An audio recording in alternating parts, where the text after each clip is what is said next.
be talking about an iconic writer, poet, philosopher, war veteran, and college professor. And that man is J.R.R. Tolkien, master of the Middle-earth.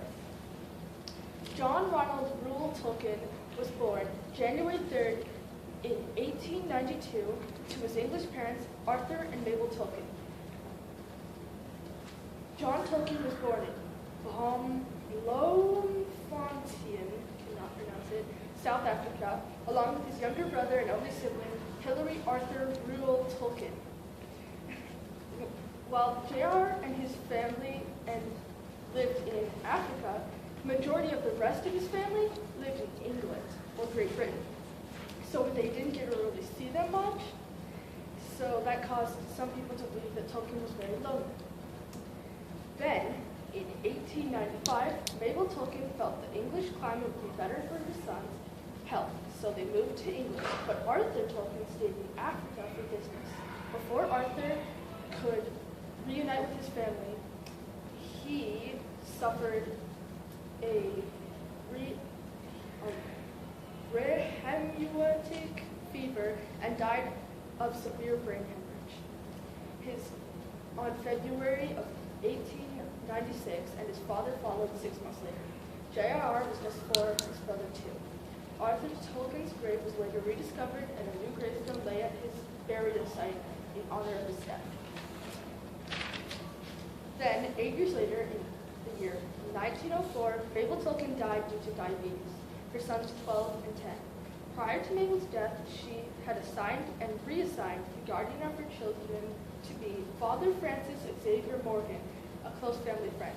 Before Mabel's death, she had schooled Hilary Tolkien, but J.R.R. went to school at King Edward's School in Birmingham.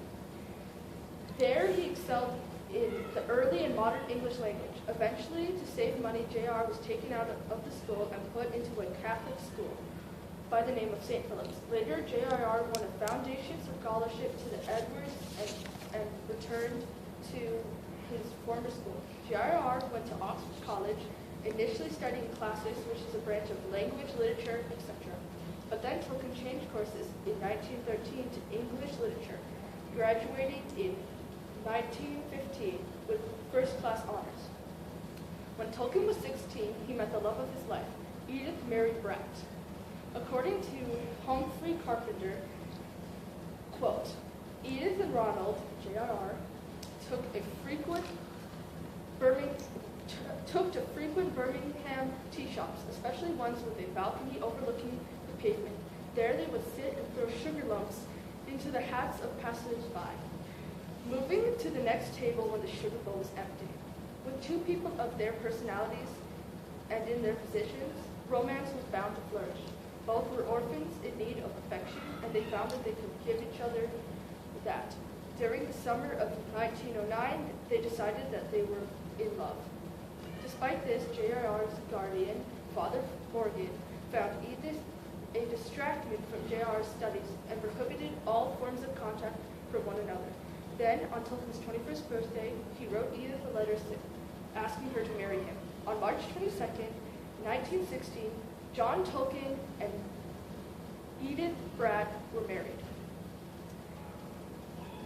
In 1914, 1 year before J.R.R.'s graduation of college, the United Kingdom entered World War I. Tolkien entered a program wherein he delayed joining the army until done with school. This choice shocked his family. A year later, he graduated college and enrolled in the army. Tolkien's service was a great stress for Edith, for she feared every knock on the door would bring news of Tolkien's death or injury. To get around the British Army's postal censorship, Edith and J.R. made a secret code so she could track J.R.'s movement during the war. On October 27, 1916, Tolkien's battle balloon attacked Regina Trench, a German trench reported in World War I. J.R.R. came down with a disease carried by lice called trench fever and was released to England on November 8, 1916. Many of Tolkien's school friends died in the war, and Tolkien may have been one of them if not for his illness. A letter from Tolkien was, A letter from Tolkien was later sent to the war offices, informing him that he was once again fit for duty. And on February 1917, it was sent, but no action was sent on this. In World War II, Tolkien worked as a code breaker for the British Army. Tolkien was a professor at the University of Leeds in 1920, a Bosworth Professor of Anglo-Saxon, Metro College and Oxford University for 1925 to 1945, as well as English Language and Literature at Metro College at Oxford University. When Tolkien worked at Oxford, he met and became friends with C.S. Lewis, the famous writer of the Chronicles of Narnia.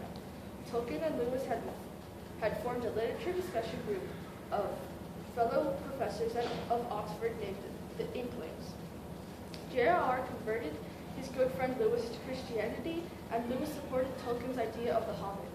Despite their good friendship, they did have disagreements, such as the fact that Lewis converted to Christianity. When he converted to Christianity, he adopted a Protestant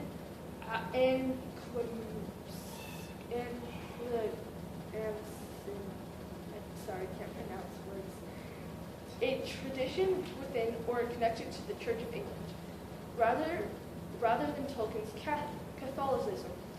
Normally, this wouldn't be a problem in and of itself, but for some reason, Lewis took on somewhat of an anti-Catholic attitude in his writings.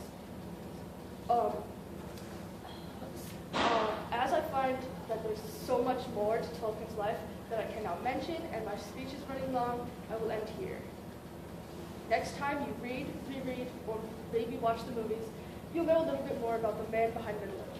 Thank you.